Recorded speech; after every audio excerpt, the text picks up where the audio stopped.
जयदेव करेगा अनु को किडनैप और इसी के साथ आर्यवर्धन तोड़ देगा जयदेव के साथ अपनी सारी दोस्ती। जी हाँ दोस्तों, सीरियल तुमसे तुम तक के आने वाले ट्रैक में जो होने वाला है वो सिर्फ शॉकिंग ही नहीं बल्कि दिल हिला देने वाला है। कहानी शुरू होती है उस पल से जब अनु ने आर्यवर्धन का प्रपोजल साफ साफ रिजेक्ट कर दिया। अनु ने ये फैसला मजबूरी में लिया था, अपने माँ बाप की खुशी के लिए, लेकिन आर्यवर्धन के लिए ये पल किसी तूफान से कम नहीं था। वो बिना कुछ कहे, बिना किसी से बात किए सीधा अपने घर चला जाता है। उसके चेहरे की मुस्कुराहट कहीं खो जाती है और आंखों में सिर्फ एक गहरा दर्द रह जाता है। अगला दिन आता है और जयदेव नोटिस करता है कि आर्यवर्धन ऑफिस नहीं आया। पहले तो वो नॉर्मल समझकर आर्या को कॉल करता है, लेकिन जब कॉल रिसीव नहीं होती तो उसका दिल घबरा जाता है। परेशानी में जयदेव सीधा फोन मिलाता है गायत्री देवी को।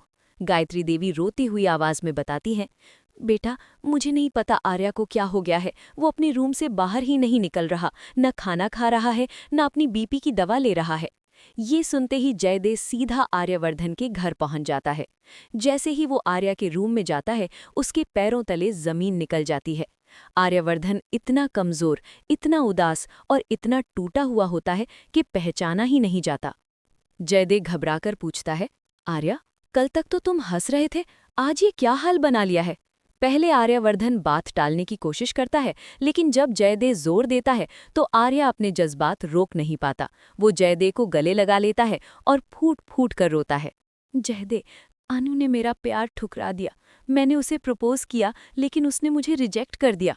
मुझसे ये दर्द बर्दाश्त नहीं हो रहा। तू कुछ कर, प्लीज तू कुछ कर।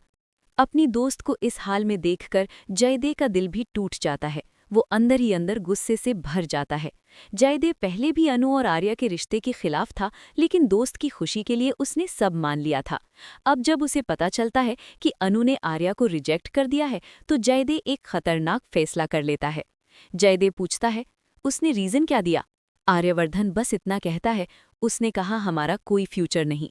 ये सुनते ही जयदेव का गुस्सा और भड़क उठता है। वो तय कर लेता है कि वो अनु से खुद जवाब लेगा। कुछ ही देर बाद जयदेव गुस्से और बेचैनी के साथ अनु के घर पहुंचता है। गोपाल और पुष्पा उसे देखकर घबरा जाते हैं।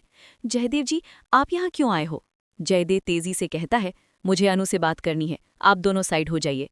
अनु सामने आती है और कहने की कोशिश करती है कि बाद में बात होगी, लेकिन जयदेव रुकने वाला नहीं होता। वो सख्त अल्फाज में कहता है, जब पता था कि तुम्हारा और आर्या का कोई फ्यूचर नहीं तो तुमने पहले उसे प्रपोज क्यों किया? तुमने ही शुरुआत की थी। आज जब आर्या ने अपना दिल खोला, तुमने उसे ठुकरा दिया। तुम होती कौन हो? गोपाल और पुष्पा बीच में आने की कोशिश करते हैं, लेकिन जयदेव उन्हें चुप रहने को कह देता है। अनु हिम्मत करके कहती है, आप मेरे माँ बाप से इस तरह बात नहीं कर सकते। जयदेव और तेज हो जाता है, तुम मासूम बनने का ड्रामा कर रही हो। तुम्हारी वजह से आर्या आज जिंदा लाश बन गया है। अनु मजबूर हो जाती है, उसकी आंखों में आंसू आ जाते हैं, लेकिन वो कुछ कह नहीं पाती। जयदेव गुस्से में वहां से निकल जाता है। इसी बीच आर्यवर्धन की तबीयत और बिगड़ने लगती है। न दवाई, न खाना, न ऑफिस। ऑफिस में जयदेव को मीरा मिलती है, जो अनु को विलन बनाकर पेश करती है, लेकिन जयदेव साफ कह देता है कि इस सब के पीछे मीरा का भी हाथ है। मीरा घबरा जाती है और जयदेव से वादा लेती है कि वो आर्या के सामने उसका नाम नहीं लेगा।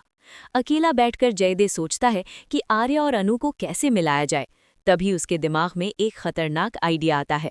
वो डिसाइड कर लेता है कि अनु को किडनैप करेगा, ताकि उससे सारे सवालों के जवाब निकलवा सके। उसके लिए आर्यवर्धन से बड़ा कोई नहीं। लेकिन जैसे ही आर्यवर्धन को पता चलता है कि जयदेव अनु के साथ बुरा सुलूक कर रहा है, वो सख्त वार्निंग देता है। जयदेव, अगर तुमने अनु के साथ कुछ भी गलत किया तो समझ लेना हमारी दोस्ती खत्म। अब सवाल ये है, क्या जयदेव अपने इरादे से पीछे हटेगा, या फिर अनु सच में किडनैप हो जाएगी? और क्या आर्यवर्धन अपना प्यार और दोस्ती दोनों खो देगा? आने वाले एपिसोड्स में धमाका तय है। दोस्तों, बने रहिए हमारे साथ, क्योंकि तुमसे तुम तक के हर अपडेट सबसे पहले यहीं मिलेगा।